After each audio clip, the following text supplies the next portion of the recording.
Good morning, students. Welcome back to the class of Engineering Graphics. നമ്മൾ contact ക്ലാസ്സുകളിൽ ellipse വരയ്ക്കുന്നത്, parabola വരയ്ക്കുന്നത്, geometry construction എന്നൊക്കെ practice ചെയ്തു. വരാത്ത കുട്ടികളോട് ഒന്നും പറയാനില്ല. നിങ്ങൾക്ക് ഡ്രോയിങ് ക്ലാസ്സുകൾ നഷ്ടപ്പെട്ടു. നിങ്ങൾ കൃത്യമായിട്ട് കോണ്ടാക്ട് ക്ലാസ് വെച്ച സമയത്ത് വരേണ്ടതായിരുന്നു. പല പല കാരണങ്ങൾ കൊണ്ട് വരാത്തവരുണ്ടാകാം, മനഃപൂർവ്വം സ്കിപ്പ് ചെയ്തവരുണ്ടാകാം, വന്നിട്ട് ക്ലാസ്സിൽ കയറാത്തവരുണ്ട്. ഒന്നും ഞാൻ പറയുന്നില്ല, അതൊക്കെ നിങ്ങളുടെ ഇഷ്ടം പോലെ എന്നെനിക്ക് പറയാൻ പറ്റുള്ളൂ. ഇപ്പം നിലവിൽ സാഹചര്യങ്ങൾ വീണ്ടും രൂക്ഷമായിരിക്കുകയാണ്. കോവിഡ് വളരെയധികം പടർന്നു പിടിച്ചു കഴിഞ്ഞു. 28,000-ഉം 30,000-ഉം ഒക്കെ ആയി മാറിക്കൊണ്ടിരിക്കുകയാണ്. ഇനി ഓൺലൈൻ ക്ലാസ്സുകൾ മാത്രമേ സാധ്യമാകൂ എന്നുള്ള നിലയിലേക്കാണ് ഇപ്പോൾ കാര്യങ്ങൾ പോകുന്നത്. കോണ്ടാക്ട് ക്ലാസ്സുകൾ ഇനി എപ്പോൾ ഉണ്ടാവും എന്ന് പോലും അറിയില്ല. അപ്പോൾ അതിൻ്റെ പ്രാധാന്യം കണക്കിലെടുത്തുകൊണ്ട് നിങ്ങൾ കൃത്യമായിട്ട് ക്ലാസ്സുകൾ അറ്റൻഡ് ചെയ്യുക, വർക്കുകൾ വരച്ച് ചെയ്യുക. വരച്ച് നോക്കിയില്ലെങ്കിൽ ഗ്രാഫിക്സിനെ സംബന്ധിച്ചിടത്തോളം ബുദ്ധിമുട്ടാണെന്നുള്ളത് വന്ന കുട്ടികൾക്കൊക്കെ മനസ്സിലായിട്ടുണ്ട്. അതാത് ഇൻസ്ട്രുമെന്റ്സ്, പെൻസിൽസ് എല്ലാം കൃത്യമായിട്ട് യൂസ് ചെയ്യാം. അപ്പൊ ഇന്ന് നമ്മൾ പഠിക്കാൻ പോകുന്നത് സൈക്ലോയിഡ് എന്ന ഒരു കർവാണ്. നേരത്തെ നമ്മൾ പഠിച്ചു എലിപ്സ്, പരാബോള കർവുകൾ പഠിച്ചു. Another curve is cycloid. നമുക്ക് സർക്കിൾ അറിയാം, ഇല്ലേ? സർക്കിൾ അറിയാം. സർക്കുലർ ഷേപ്പിലുള്ള പല കാര്യങ്ങളും നമ്മൾ ഡെയിലി കാണുന്നുണ്ട്. ഉദാഹരണത്തിന് സൈക്കിളിന്റെ ടയർ. നമ്മൾ സൈക്കിൾ ചവിട്ടും, തള്ളിക്കൊണ്ട് പോകും. തള്ളിക്കൊണ്ട് പോകുമ്പോൾ നമ്മൾ നടക്കുന്ന സ്പീഡിനനുസരിച്ചാണ് ആരെങ്കിലും കൂടെ വർത്താനം പറയാൻ ആളുണ്ടെങ്കിൽ നടന്ന് കൊണ്ടുപോകും. അപ്പോൾ അതിലെ ഒരു ചെറിയൊരു ഉദാഹരണം ഞാൻ പറയാം. സൈക്കിളിന്റെ ഒരു ടയർ, ഫ്രണ്ടിലെ ടയർ കൺസിഡർ ചെയ്യാം. അപ്പൊ അതിലൊരു പർട്ടിക്കുലർ പോയിന്റ്, നമ്മൾ കാറ്റടിക്കുന്ന ആ കുറ്റി ഒരു റെഫറൻസ് പോയിന്റ് ആയിട്ട് എടുക്കുക. ഈ സൈക്കിളിന്റെ ടയർ നമ്മൾ നേർ ലൈനിൽ, സ്ട്രെയിറ്റ് ലൈനിൽ, വളവൊന്നും തിരിവൊന്നും ഇല്ലാത്ത, പൊക്കവും ഉയർച്ചയും താഴ്ചയൊന്നും ഇല്ലാത്ത, പരന്നു കിടക്കുന്ന ഒരു തലത്തിൽ കൂടി ഉരുട്ടുകയാണെന്ന് സങ്കല്പിക്കുക. അത് ഒരു പ്രാവശ്യം കറങ്ങുമ്പോൾ, ഈ ഒരു ടയർ ഒരു പ്രാവശ്യം കറങ്ങുന്ന സമയത്ത് ഈ സൈക്കിളിന്റെ കാറ്റടിക്കുന്ന കുറ്റി ഉണ്ടല്ലോ, ആ കുറ്റി ഒരു റെഫറൻസ് പോയിന്റ് ആയിട്ട് എടുത്താൽ ആ കുറ്റി ഏത് രീതിയിലാണ് മൂവ് ചെയ്യുന്നത്, അത് ഒരു പ്രത്യേക കർവ് ഷേപ്പ് ആയിരിക്കും മൂവ് ചെയ്യുക. നമ്മൾ കറക്കുന്നതിനോടൊപ്പം ഉരുട്ടുകയും ചെയ്യുന്നുണ്ട്. വീല് കറങ്ങുന്നുണ്ട്, അതിന്റെ സമയത്ത് മുമ്പോട്ട് നീങ്ങുകയും ചെയ്യുന്നുണ്ട്, അഡ്വാൻസ് ചെയ്യുന്നുണ്ട്. വിത്തൗട്ട് സ്ലിപ്പിംഗ്, സ്ലിപ്പ് ചെയ്യാതെ ഒരു പ്രാവശ്യം നീങ്ങുമ്പോൾ ഒരു പർട്ടിക്കുലർ ഡിസ്റ്റൻസ് ആ ടയർ നീങ്ങും. ആ ഡിസ്റ്റൻസ് എത്രയായിരിക്കും? ആ സർക്കംഫറൻസിന്റെ it will be equal to the circumference, that is 2πr or πd. ആ ലെങ്ത്തിന് തുല്യമായിരിക്കും, അത്രയും നീളത്തിലായിരിക്കും ടയർ നീങ്ങുക. Okay, so cycloid can be defined as the curve formed by a point on the circle which is moving, which is rotating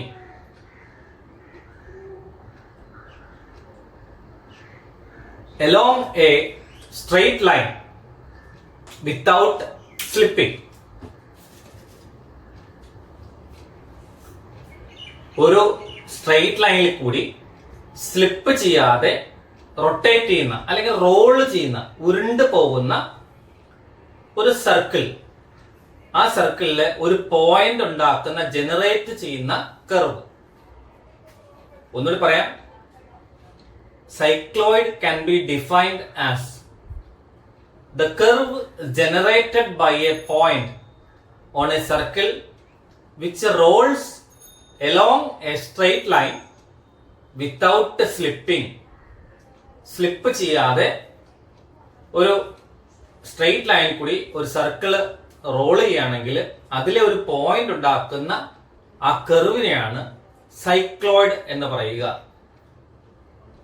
okay,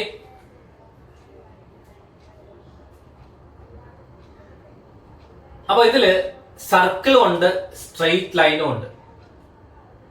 that circle is called generating circle.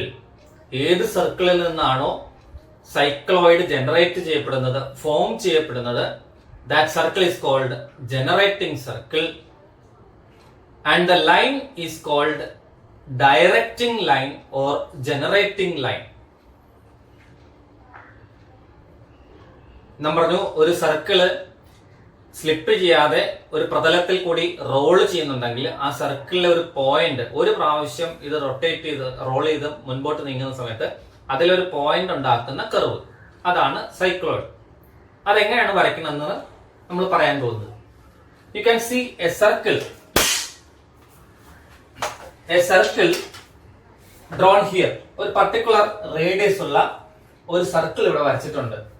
And it is divided into 12 equal parts. അതിന് തുല്യമായിട്ട് 12 ഭാഗങ്ങളായിട്ട് divide ചെയ്തിട്ടുണ്ട്. Mark dash 1 dash 2 dash 3 dash 4 dash 5 dash 6 dash up to 12 dash. ഇവിടെ താഴെ P എന്നുള്ളൊരു point mark ചെയ്തിട്ടുണ്ട്. P and a straight line is drawn here. ഈ P എന്നുള്ള പോയിന്റിനെ ടച്ച് ചെയ്യുന്ന ഹൊറിസോണ്ടൽ ആയിട്ടുള്ള ഒരു സ്ട്രെയിറ്റ് ലൈൻ കൂടി വരച്ചിട്ടുണ്ട്, P A. And the length of that line is equal to 2πr. Circumference, സർക്കിളിന്റെ സർക്കംഫറൻസ് കാണാനുള്ള സൂത്രവാക്യമാണ് 2πr. Radius into pi into 2, അല്ലെങ്കിൽ പൈ ഡി. ഡി എന്ന് പറഞ്ഞാൽ 2r-നെ ഡി എന്ന് പറയാം. ആ ലെങ്ത് ആയിരിക്കും, സർക്കിളിന് എത്ര റേഡിയസ് ഉണ്ടോ that much length will be equal to the length of the line. സർക്കിളിന് എത്ര സർക്കംഫറൻസ് ഉണ്ടോ അതിന്റെ അത്രയും ലെങ്ത് ആണ് ഇതിലുണ്ടാവുക. ആ ലൈനെയും 12 തുല്യ ഭാഗങ്ങളായിട്ട് ഡിവൈഡ് ചെയ്തിരിക്കുന്നു. ക്ലിയർ? Then 1, 2, 3, 4 up to 12 ആയിട്ട് മാർക്ക് ചെയ്യാം. ഇനി സിയിൽ നിന്ന് അടുത്ത 12 ഈ പോർഷൻ വരെ ഒരു ലൈൻ വരയ്ക്കുക. CO, let it be CO, parallel ആയിട്ട്, PAക്ക് പാരലൽ ആയിട്ട് CO എന്നുള്ള ലൈൻ വരച്ചിടുക.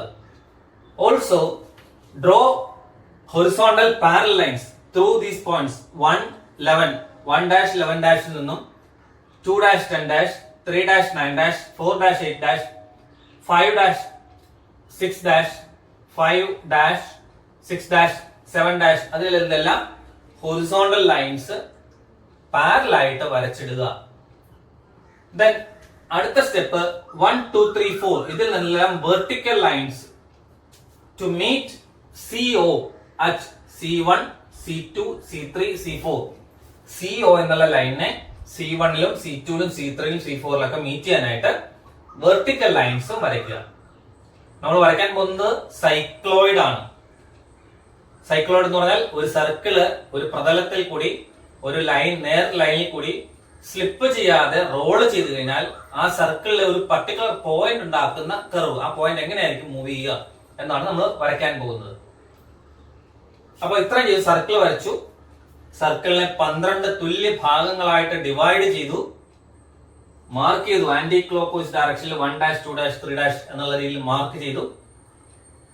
ഇനി സർക്കിളിന്റെ സർക്കംഫറൻസിന് തുല്യമായ നീളത്തില് PA എന്നുള്ള ലൈൻ വരച്ചു. അതിനെയും 12 തുല്യ ഭാഗങ്ങളായിട്ട് ഡിവൈഡ് ചെയ്തു. ദെൻ ഈ PAക്ക് പാരലൽ ആയിട്ട് CO എന്നുള്ള ലൈൻ വരച്ചു. ആ CO എന്നുള്ള ലൈനിലേക്ക് വെർട്ടിക്കൽ ലൈൻസ് 1, 2, 3 എന്നെല്ലാം വെർട്ടിക്കൽ ലൈൻസ് വരയ്ക്കുക. അതിനെ C1, C2, C3, C4 അങ്ങനെ C12 വരെ മാർക്ക് ചെയ്യാം. ഓരോ പോയിന്റിലും 1 dash 11 dash 2 dash 10 dash അതിൽ കൂടി പാസ് ചെയ്യുന്ന ഹൊറിസോണ്ടൽ ലൈൻസ് വരയ്ക്കുക.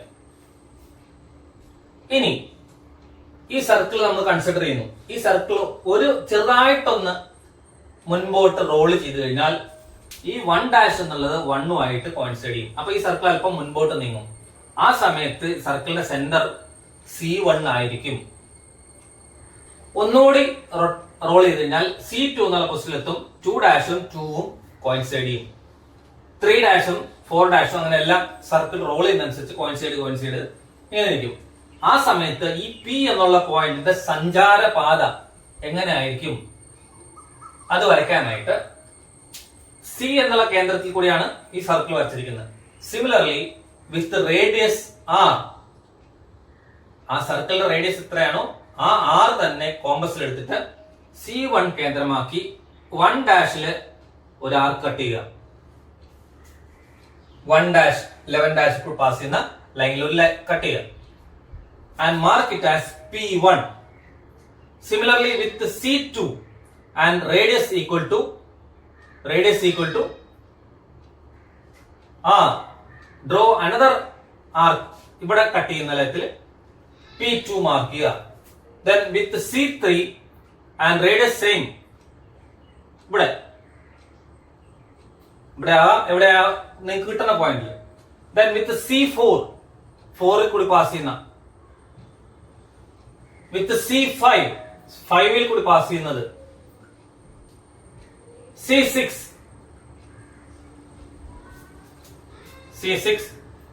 ഇവിടെ, then C7 കുത്തിയിട്ട് R റേഡിയസിൽ ഇവിടെ, C8 8 കുത്തിയിട്ട് 8 കൂടി പാസ് ചെയ്യുന്ന ലൈൻ ഇവിടെയാണ്. വിത്ത് C9 കൂടി പാസ് ചെയ്യുന്ന ലൈൻ ഇതാണ്. C9 കുത്തിയിട്ട് ഇവിടെ. Then C10 C11 then C12 ഇവിടെ തന്നെ ആയിരിക്കും, ഈ പോയിന്റ് ആയിരിക്കും. ഈ പോയിന്റ് എല്ലാം കൂടി ജോയിൻ ചെയ്ത് കണ്ട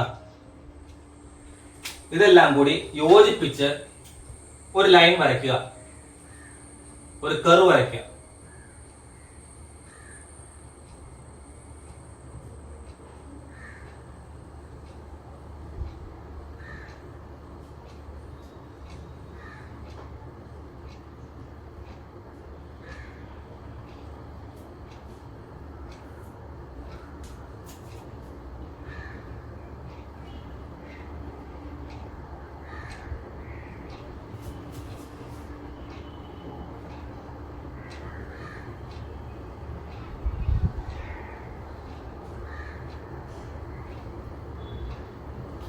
P1, P2, P3, P4, P5, P6, P7, P8, P9, P10, P11, P12. ഈ ഒരു കർവിനെയാണ് സൈക്ലോയിഡ് എന്ന് പറയുന്നത്. ക്ലിയർ? ഒരു സർക്കിള് ഒരു സ്ട്രെയിറ്റ് ലൈനിൽ കൂടി പാസ് ചെയ്യുമ്പോൾ റോൾ ചെയ്യുമ്പോൾ സ്ലിപ്പ് ചെയ്യാതെ റോൾ ചെയ്യുമ്പോൾ അതിലെ ഒരു പോയിന്റ് ഉണ്ടാക്കുന്ന കർവ്, ഈ പി എന്നുള്ള പോയിന്റ് ഇങ്ങനെയായിരിക്കും ഫോം ചെയ്യുക. അല്പം കൂടി ഭംഗിയായിട്ട് വരയ്ക്കാം. ഇവിടെ ആയിരിക്കും കിട്ടുക. ഓക്കെ, ഈ രീതിയിൽ ഒരു കർവ് കിട്ടും. This curve is called cycloid. Okay, ഇനി ഇതിന് ഒരു ടാൻജന്റ് വരയ്ക്കണം, ഒരു നോർമൽ വരയ്ക്കണം. ടാൻജന്റ് എന്ന് പറഞ്ഞാൽ സ്പർശരേഖ, നോർമൽ എന്ന് പറഞ്ഞാൽ സ്പർശരേഖയ്ക്ക് ലംബമായി വരയ്ക്കുന്ന രേഖ. അതാണ് നോർമൽ എന്ന് പറയുന്നത്. സപ്പോസ് അറ്റ് പോയിന്റ് N, ഇവിടെ ഒരു പോയിന്റ് ഉണ്ടെന്ന് വിചാരിക്കുക. Suppose here is a point N. We have to draw a tangent through N. ഈ കർവിനെ ജസ്റ്റ് ഇങ്ങനെ പാസ് ചെയ്ത് ടച്ച് ചെയ്ത് പോകുന്ന, എന്നിൽ കൂടി ടച്ച് ചെയ്ത് പോകുന്ന ഒരു ലൈൻ വരയ്ക്കണം. ആ ലൈൻ വരയ്ക്കുന്നതിന് ഉള്ള മെത്തേഡാണ് N കേന്ദ്രമാക്കിക്കൊണ്ട് R തന്നെ റേഡിയസിൽ ഈ ലൈനിൽ ഇവിടെ ഒരു കട്ട് ചെയ്യുക. N കേന്ദ്രമാക്കിക്കൊണ്ട് ഈ റേഡിയസ് R റേഡിയസിൽ ഒരു ആർക്ക് വരയ്ക്കുക. ആ പോയിന്റിനെ M എന്ന പേര് കൊടുക്കുക. ഓക്കെ, നമ്മൾ വരയ്ക്കാൻ പോകുന്നത് N എന്നുള്ള ഏതെങ്കിലും ഒരു പോയിന്റിൽ, ഈ കർവിൽ ഏതെങ്കിലും ഒരു പോയിന്റിൽ സ്പർശരേഖയും അതിന്റെ ലംബം ആണ് വരയ്ക്കാൻ പോകുന്നത്. അപ്പൊ അതിന് വേണ്ടിയിട്ട് എവിടെയെങ്കിലും ഒരു പോയിന്റ് മാർക്ക് ചെയ്യുക. ഈ P1 P2 എന്നുള്ള ഒഴിവാക്കിയിട്ട് എവിടെയെങ്കിലും ഒരു പോയിന്റ് മാർക്ക് ചെയ്യുക. ഫ്രം ദാറ്റ് ആ N കേന്ദ്രമാക്കിക്കൊണ്ട് R റേഡിയസിൽ ഈ CO എന്നുള്ള ലൈനിനെ ഇവിടെ കട്ട് ചെയ്യുക. അതിന് എം എന്ന പേര് കൊടുക്കുക. ക്ലിയർ? എം എന്ന പേര് കൊടുത്തു കഴിഞ്ഞാൽ ആ എമ്മിൽ നിന്ന് draw a vertical line. From that M draw a vertical line to meet P A at C. C എന്ന സി അല്ല, സി അവിടെ ഉണ്ട്. P N M N O P Q, Q എന്നുള്ള പോയിന്റ്.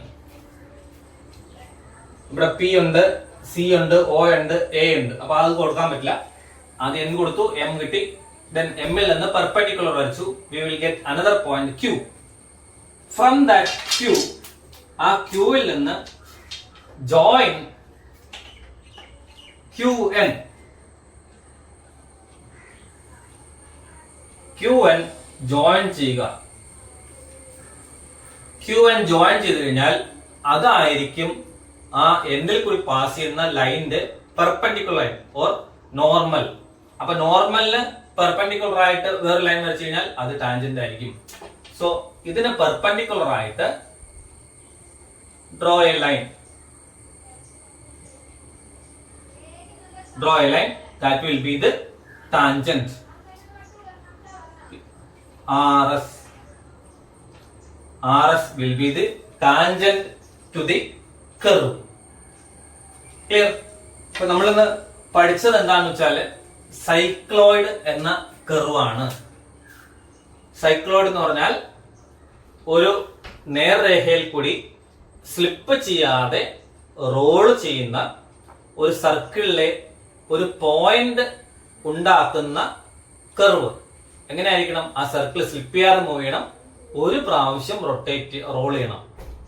അടുത്ത റോൾ ചെയ്യുമ്പോൾ ഇവിടെ നിന്ന് അടുത്ത സൈക്ലോയിഡ് കിട്ടും, അടുത്ത സൈക്ലോയിഡ്. അടുത്ത റോൾ ചെയ്യുമ്പോൾ വീണ്ടും ഒരു സൈക്ലോയിഡ്. ആ രീതിയിലായിരിക്കും, ഇങ്ങനെ ഇങ്ങനെ ഇങ്ങനെ ഈ രീതിയിലായിരിക്കും സൈക്ലോയിഡിന്റെ സഞ്ചാരപാത. ഈ രീതിയിൽ ഓരോ തവണയും സർക്കിൾ റൊട്ടേറ്റ് ചെയ്യുമ്പോൾ, റോൾ ചെയ്യുമ്പോൾ ആദ്യത്തെ റോളിംഗിൽ first cycloid, then second cycloid, third cycloid, fourth cycloid, അങ്ങനെ പോകും. അപ്പൊ ഒരു സൈക്ലോയിഡ് വരയ്ക്കണം. അതിന് ഏതെങ്കിലും ഒരു പോയിന്റിൽ ഒരു പെർപെൻഡിക്കുലർ നോർമൽ വരയ്ക്കണം, ടാൻജന്റ് വരയ്ക്കണം. That is the aim of our study. നമ്മുടെ പഠനത്തിന്റെ ഒരു എയിം, ഉദ്ദേശം അതാണ്. So write a question. Cycloid. Construct a cycloid. Given that the diameter of the circle is 70 mm. Also, draw tangent and normal at any point on the curve.